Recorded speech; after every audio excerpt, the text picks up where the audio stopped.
let us talk about an exciting mission. We're going to go visit the ISIS base in Bennington, Vermont. And we will assault the bad guys in a Piper Warrior, which is actually a warlike machine, at least in name. I think the founder of Piper was part Native American, which is why all the Pipers are named after Indian tribes and have Indian themes. Okay, so anyway, here we are. You remember your sectional chart, right? There's Logan Airport. Here's Hanscom Field. You go by Fitchburg, and eventually you go across the Green Mountains into Bennington, Vermont. What tools would you use? We're going to just kind of show them graphically because of the big audience. But, your old school pre-web and pre-app tools would be the New York sectional, a ruler, basically, and a protractor combined into a plotter. That flight planning sheet that I handed out, and you'll see that here. Okay, so the plan for our plan. We will look at the sectional chart for the terrain clearance requirements and any airspace that we might encounter. We'll then get the airport information. You remember that Part 91 regulation. We have to familiarize ourselves with the airport and make sure we have the performance to land there. We're going to check the weather, make sure that we have enough fuel to get there, verify the weight and balance, and then we'll do the sufficient performance at the end. So that's going to be the structure of these slides. What does it mean to look at the sectional? Well, we can see if we're flying around here, first of all, we want to be under 4,000 feet. So the Boston Bravo goes from 4,000 to 7,000 over Hanscom Field. So we don't want to be climbing 100,000 feet per minute in our Piper Warrior after takeoff from runway 29, which will actually look at that. Runway 29er points 293, and our desired track over the ground is 303, so we barely even have to turn. So yes, we leave the afterburners off, and until we reach this big limit of the Boston Bravo, and we can zoom up to our cruising altitude. Okay, so it looks like around here, I can't find the terrain block here. Anyway, about 1.7 thousand feet, 3.5, 3.9. These are the values that we need to clear the terrain. It looks like 4,100 feet will clear the terrain. I don't know why I said that. There might be a 4.1 somewhere. Destinations has a 4.1. Where? Oh yeah, right there. Sorry, I didn't see it because of this. This is a boundary of where the Class E airspace goes lower. Yes, and notice they've protected. They've got this lower Class E airspace around the airport because in case an instrument flight comes in there, they want to make sure that you're not flying around with 1 mile of visibility right next to a cloud like you could in Class G. Anyway, yes, so 4.1. That's not a legal VFR cruising altitude. Remember, we go 4,000, 6,000, 8,000 if we're going west under IFR, and then we add 500 for VFR, conventional VFR cruising altitudes. So we'll go at either 4,500 or 6,500. We'll remind ourselves, again, not to climb 100,000 feet per minute. It's going to be Class E airspace the whole time, pretty much. There's no restricted areas. There is a restricted area right here. You see this one? There's a place, I think it's only under about 4,000 feet. They do some practice shooting there near an old Army base. But we'll be over top of that. Oh yeah, plenty of VORs. So you see VOR, VOR, VOR. There's VORs everywhere in case our GPS fails. All right, what about an alternate? Remember, we always talked about it's good to have a backup. So before we get to the mountains, a great alternate would be just to make a 180-degree turn and come back to Hanscom Field. After we cross the mountains, What about Albany? There's this little airport with no control tower. It's a short runway.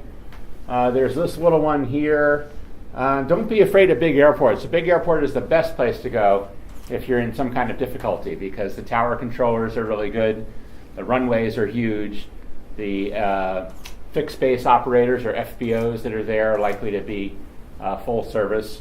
You might pay some fees, but it's paying $100 extra for fuel or whatever is a small price to pay compared to running into Mount Greylock, which is right next to this airport, compared to Albany, which is in the middle of this flat area.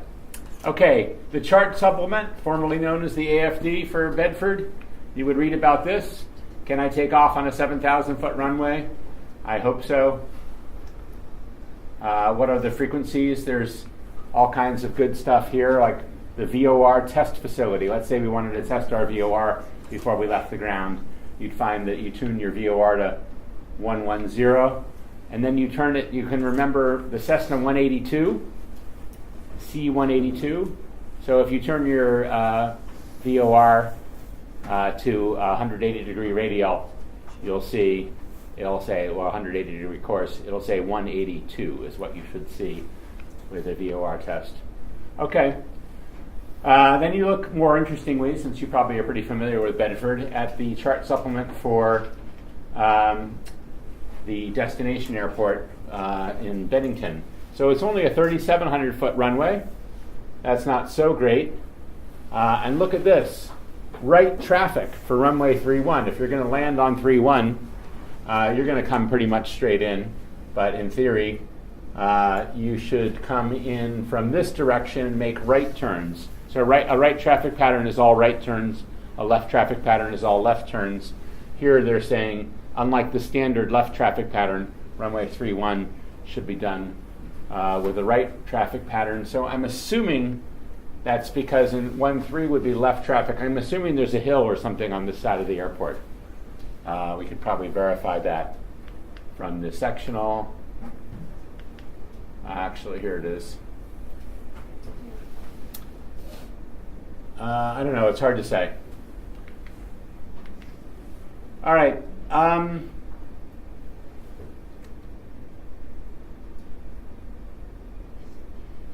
Preferred use runway is 1-3.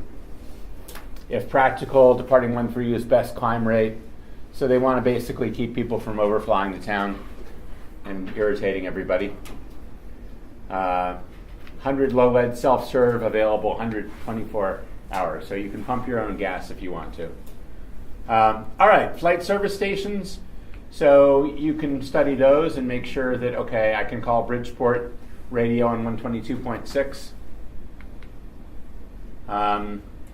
Here's all these other weather info and sources. We've covered them before. So somehow you get your weather by calling on the phone or going to duots.com or using ForeFlight. Purchasing a ForeFlight subscription. Yes. Or if you pass your knowledge test, you get your free 1 year of Garmin Pilot. You can download it now and play with it. So those are all ways to get the weather. I think duots.com is actually a good place to start. It gives you this nice old school briefing, and that's a good skill. All right, so we see there's an AirMet for IFR covering all this area, an AirMet for mountain obscuration. That's not looking too good. These are obviously not current. Okay, now we have surface observations. So you get surface observations all the way from Boston behind us to Bennington, and we find, well, Bennington's not too bad. It's broken at 7,000. So 7,000 feet above the airport is the base of the first cloud. So that seems like something we can do. Keene, New Hampshire is broken at 5,000. The folks who built these slides picked a cruising altitude of 6,500. I'm not sure that's really sustainable because Keene, New Hampshire is not that high above the above sea level. So 6,500 is perhaps going to be in the clouds at Keene, but we can go down to 4,500, and if that doesn't work, we can turn around and get back to Bedford. All right, here's our terminal forecast. We've looked at these before. Manchester, New Hampshire is forecasting, I don't know why there's these exclamation marks here. Maybe in the old days that comes through, but I don't remember seeing those in real life. All right, so remember our VFR weather minimums. We have to be in we're going to be in Class E airspace most of the way, so we have to be 500 feet underneath the cloud and 1,000 feet above. So that's going to be our basic weather minimum here. All right, winds aloft. So we don't get temperatures when we're close to the ground at 3,000 feet, but we start getting the temperature. So actually, this is going to be a bad day. You couldn't really do this even if you had your instrument rating in the clouds, because it's going to be colder than freezing at 6,000 feet. So if you're in the clouds, you may well be also below freezing and you're at risk of icing. So if you can't do it in the clear, you probably shouldn't be doing it in a light airplane. Okay, anyway, the winds are kind of in our face. Like Albany, winds are from 330 at 28 knots. Remember, if you're reading it, it's going to be a true direction. And if you're hearing it, so we have about 14 degrees variation in that area maybe. So actually that 330 wind is more like a 345 direction when we correct for magnetic variation. Relevant NOTAMs. We see that the runway 31 VASI is out of service. So Tina told you about that the other day, one of those idiot proofing mechanisms that they have of the angled lights. Not colored lights, but lights of color. So there's a red light and a white light inside each one of those boxes, and depending on how you're looking at it, I don't know if they use louvers. Some Course 2 genius can probably explain this. But anyway, depending on how you look at it, you'll see either the red or the white. And if you're looking at the two of them just right, you're on a 3-degree glide slope usually to the runway. And you won't hit anything. It's great to use at night, because if you're lined up with the runway, even pretty far out, I forget what the regulation is. It might be at least 4 miles. Is that right? I think it's Further than 4 miles? David, maybe you can look that up for us. How far out are you guaranteed terrain clearance on a VASI or copy? Anyway, if you're lined up, you won't hit anything, which is a great feeling. All right. I guess another thing from the helicopter pilot point of view, if you can see your landing spot and you stay on that angle, that's another guarantee that you won't hit anything, because otherwise, why are you seeing it if there's some obstacle in the way? All right. So here you would use your fancy protractor and plotter, and you would plot a course, and you would figure out, I don't know, these are recycled slides. Obviously your true course to Bennington is not going to be 038. But here, this is a real one where you are identifying landmarks. So you say, look, I'm going to pass the Fitchburg Airport. I should be able to identify that. Let's use that as a waypoint in our flight plan. And I can probably identify Gardner Airport as well, crossing this area. And maybe I can identify crossing, that might be the Connecticut River, and then this little reservoir. So when you're done with that, you have your fixes, your checkpoints, a beam Fitchburg, north of Baldwinville, some river, a reservoir, top of descent. There's top of climb, top of descent, and then you get into more state. So altitude, as we discussed, if you're going east, 3, 5, 7, 9. If you're going west, even numbers like 4, 6, 8, and then you add 500 if you're VFR. You want to make sure you're clear of the terrain and you're not in the cloud. If you're 3,000 feet above the ground or lower, then these cruising altitudes don't apply. You can be at any altitude you want. However, if there's a low ceiling, actually those are the times when you have to really watch for traffic, or maybe have some kind of ADS-B traffic monitor on board or something, because when everybody gets compressed down below 3,000, it becomes a little bit more of a Wild West.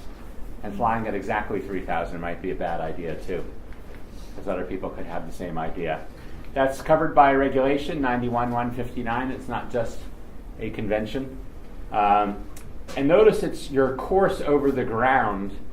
Depending on your speed, your crosswind correction will be different. So it's really your desired track over the ground, what you're planning to do, how you're trying to fly, that determines whether you are eastbound or westbound. Your nose in a heavy crosswind might be pointed, into a regime where you should, for example, be flying an even altitude. But if your track over the ground and your course is generally eastbound between 0 and 179, and you should be at an odd cruising altitude plus 500.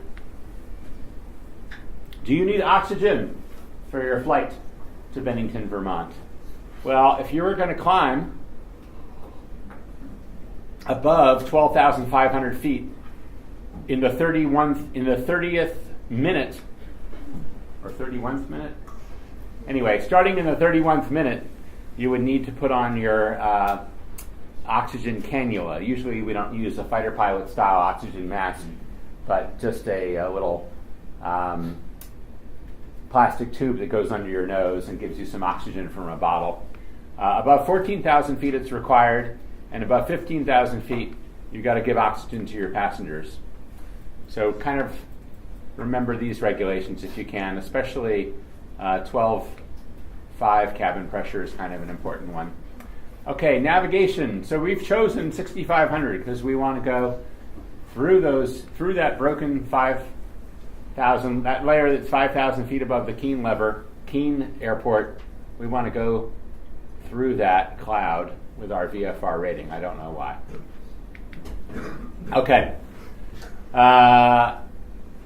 So you may have to do some interpolation. This is where I would let duots.com do it for you, or ForeFlight, or Garmin Pilot. So we fill in the winds on our chart. We've got our true course of, I guess it was a magnetic course of 303, right? So that worked out to a true course of 287. We check out our climb performance. We're going to climb at 75 knots. We're going to descend at 124 knots. And we look at the charts. So we figured out it's going to take us 12 minutes to climb, 6 minutes to descend. So we can put those in. And we start filling in this part of the flight plan that it's going to take us over 12.5 nautical miles, ground speed of 12.5 minutes to climb up there. How fast will it go? So again, we use the performance data in the pilot's operating handbook. We come up with a mighty 110 knots at 9 gallons per hour. So this is the Piper Cherokee Warrior with 150 horsepower. So that's a PA-28-151 variant. These older aircraft come in a million variants. So the original one from 1961 was just called the 150, and that had a lower gross weight apparently, maybe a slightly smaller engine, like a 140 horsepower engine. All right, the navigation log, we begin to fill it in a little bit more. So each of these legs, we have figured out how long it will take us, in theory, to cover each of these. Or actually, maybe those are the distances, sorry. 12 miles and then 9 miles, 15, 18, 21. So we're going to find the true heading and the actual ground speed, right? Those are we can't actually figure out how long it's going to take us yet because we haven't figured out how much wind correction to apply. So this is where we can use our circular slide rule, and we'll figure out, okay, the wind's 210 aloft, 20 knots of wind. Oh, well, this is actually a generic example. This is not for our particular one, so we'll kind of skip over it a bit. We figured out our winds. Our ground speed's going to be 102. So given that we know the distance, we can easily figure out the estimated time en route for each of these legs. Oh yeah, we can also use the E6B to look at, okay, if we're going 90 knots, we can just then look at, it's going to take us 10 minutes, for example, to fly 15 nautical miles. So it's good for that as well, although, you could use Excel or any other mechanism. Calculator or duats, again, is kind of, or ForeFlight. It does a lot more than that, though. What's It's just E6B does a lot more than that, so it's not just that calculation. Yeah. It does a lot of very basic calculations. Yeah. Okay. So here it's 15 degrees of west variation. So we can add, we've got our true heading, which has, let's see, we've got our true course of 287. We've got our true heading, which is corrected for the wind. And then we've got our magnetic heading, which is corrected for magnetic variation.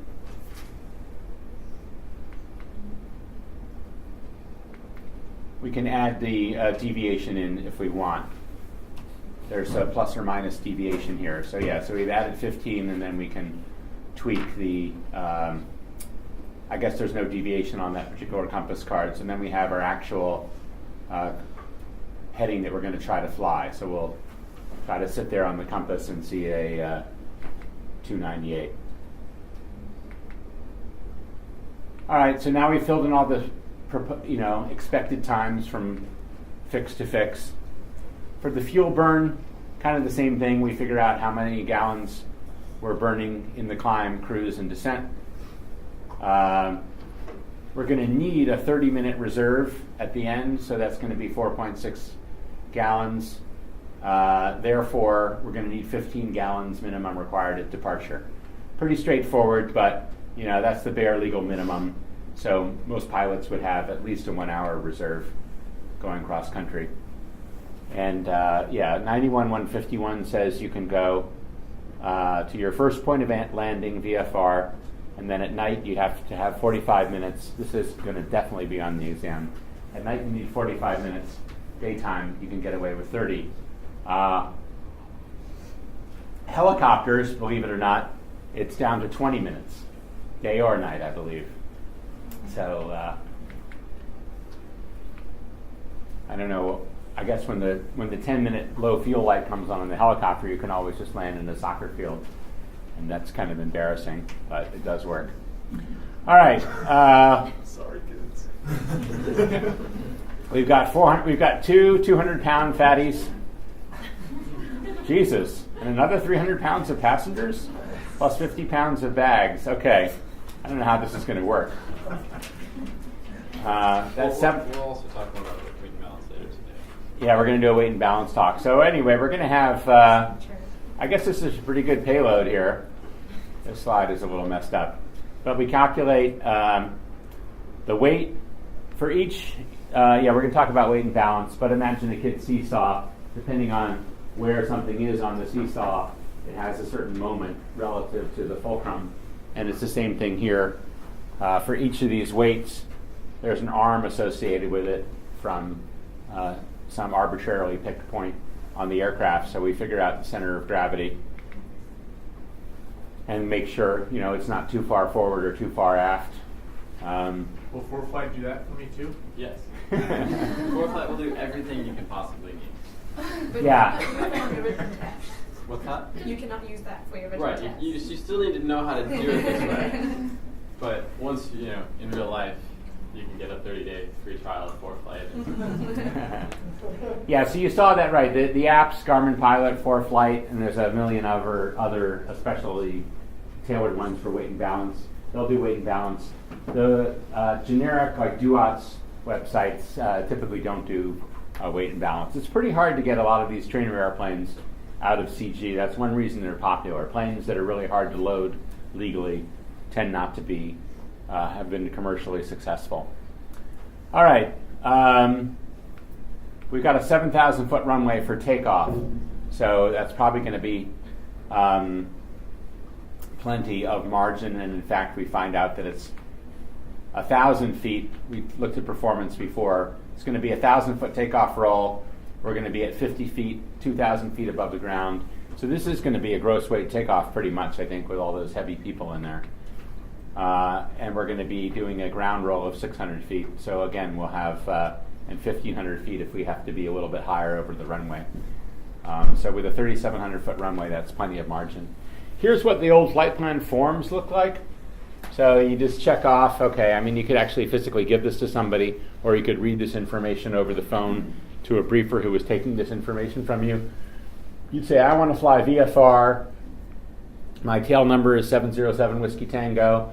I'm / golf because I have a GPS on board. Now air traffic control knows that they can tell us, go to this fix here, which is just identified by 5 characters. And they know it's going to be in my GPS database. True airspeed that I expect, in a Cirrus, that would be 150 knots, say. Departure point, bed. I think these actually old school ones, you can type in K-bed or whatever, but they convert it back to just a 3-letter acronym. Departure time, they want it in Zulu. So, the tools like DUATS, the web-based stuff, they'll let you specify all this in local time. Otherwise, you've got to convert to Greenwich Mean Time, which gets a little bit confusing because, this is GMT, so it doesn't vary. It's a 5-hour offset in the wintertime, and then when we go to daylight savings time, it only becomes a 4-hour offset. Cruising altitude, so that would be 6,500 feet, or flight level 065. Route of flight, we can just say direct, because we're not, we pick these points for pilotage, but they're not really FAA points. I guess we could say Fitchburg, because we're going right by the Fitchburg. So we could put in Fit here as an intermediate point. The DDH for the destination, how long it will take us, how much fuel we have on board, color of aircraft, they want that in case they have to, get up there in a helicopter and look for the wreckage. All right, let me show you just DUATS quickly. So we say, look, we want to plan a flight. It's usually way faster than this. I think it's because I'm blaming the screen recorder. So we said we wanted to go to KDDH, right? We want to go to at 6,500, but we also want to see what would happen if we went at 4,500 or 8,500. We don't really need the alternate, but I guess we could put in Albany. Let's use the Cirrus. We'll do direct routing, and we'll say that we want to depart at, actually, you guys are probably sick of me, so let me just get out of here at 1 o'clock. All right, so it shows you, since I just said I wanted to go direct, it creates these random waypoints at various spots along the way. And it says, more interestingly, this is such a short flight, it's going to take us 45 minutes. We'll burn 9 gallons of fuel over these 90 miles. And here's our information about going to the alternate. So this is it'll take us another 13 minutes to get to Albany if we decide, there's stuff on the runway and we have to go there. And let's see, it's 44 minutes at 4,500 and 46 minutes at 8,500. That's taking the winds into account. So 44 minutes, 45 minutes, 46 minutes at those different altitudes. So it's really not a significant difference. It says routing option selected, Great Circle. What was that? Great Circle. Oh boy, I hope there's a geometry person in here. Right? If you go from Boston to London, you don't actually fly the straight course, right? You fly up towards Greenland. Okay. So it's doing, going to Bennington, you may not actually reach like Churchill, Manitoba or whatever. Northern Quebec. Okay, and then you just click here, you can get your standard low-level briefing. So I kind of like this actually. It's all on one page. You can print it out and carry it with you in the aircraft. When you say the time that you'd like to depart, does it also track the availability at the airport? Availability of Or- what? Well, I mean, in terms of, like if it's just a really packed day and they have a lot of flights taking off, or do you have to go and check that at the airport? That's a good question. This, I'll repeat it for those in the back. Is this checking to see if there's some kind of, backup at Hanscom Field, so it might delay your departure or whatever?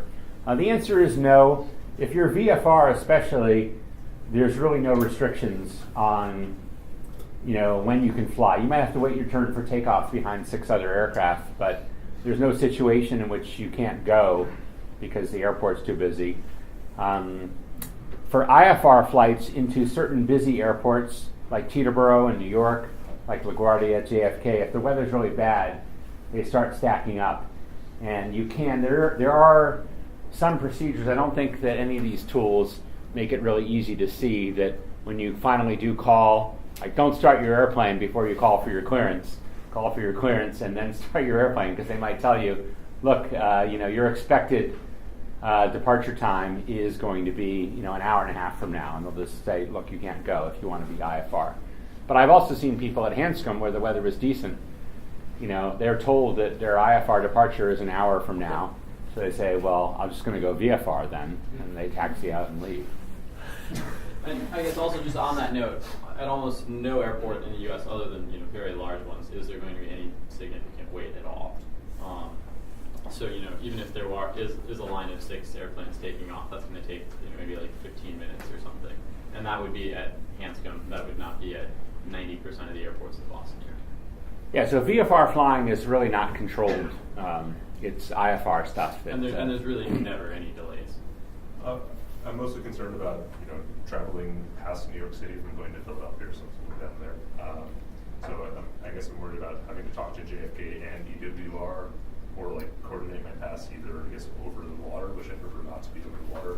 So you're worried about talking to New York Approach. Oh, well, let's talk about how busy they are. So basically, you're not talking to JFK or Newark Tower unless you're really down low. You're talking to New York Approach Control, which controls up to maybe 10,000 feet in that area. So if you're in your Piper Warrior or your Cirrus, or actually I was in my Diamond Star, which is a little slower than the Cirrus, against a huge headwind. So I'm going about 95 knots over the ground, 6,500, I guess it's westbound, 6,500 feet near New York. Maybe I was even on instruments at 6,000, but anyway, I knew it was really slow, and I wasn't going to make it to Gaithersburg, Maryland on time, so I called New York Approach and said I want a frequency change to flight service, because I don't want to deal with 2 radios at once. So I asked for a frequency change to flight service, and they said, why? And I said, well, I want to try to get them to call my mom so that my mom and dad don't go out to the airport and have to wait for an hour. And they said, oh, we can do that for you. So in between vectoring the Airbuses out to Paris, they were calling my mom. So no, it's not very intimidating. I mean, that's how intimidating New York Approach is.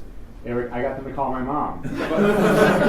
And on the flip side of that, though, if you go somewhere like London, where they actually have much less traffic than somewhere like New York, they'll just tell you you can't have any VFR airplanes there at all. They'll basically not even handle you if you're a small plane that's IFR, because they're so busy they won't even take traffic, let alone call your mom. But here, it works much, much better. What was the question? There's this information about checkpoints and areas to avoid. Sorry, say. Does this give you information on checkpoints and areas to avoid? No. Like DUATs, basically, they're relying on you to look at the charts and see what you're flying through and so forth. So they don't check, whether your path will intersect a restricted area. And they don't even really have that information. Like the information on which restricted areas are live and should be avoided. As far as I know, you can't really figure that out until you talk to the air traffic controllers in that little region.